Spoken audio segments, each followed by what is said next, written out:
I have a whole head of cauliflower here that I'm going to separate into florets. You want to cut them into smaller pieces, mostly so you can bite through your taco. These are going to get roasted to a golden, delicious color in the oven. I like to make a huge pan of these curried cauliflower, say on Sunday nights, as a side, and then use leftovers for Taco Tuesday. So in this large bowl, I'm going to combine some olive oil and some curry powder. It will form a paste of sorts, and now we add the cauliflower pieces and toss to combine.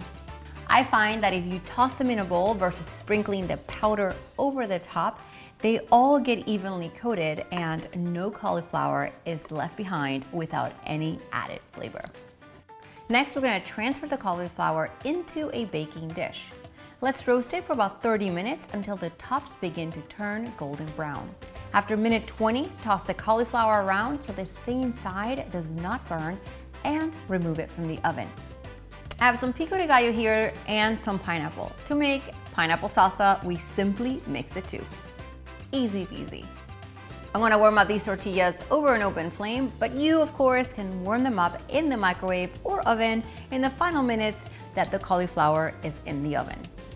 Assembly is super easy. You simply stuff the tortillas with the roasted cauliflower, top it with pineapple salsa, and a drizzle of sour cream. So simple, easy to make, and delicious.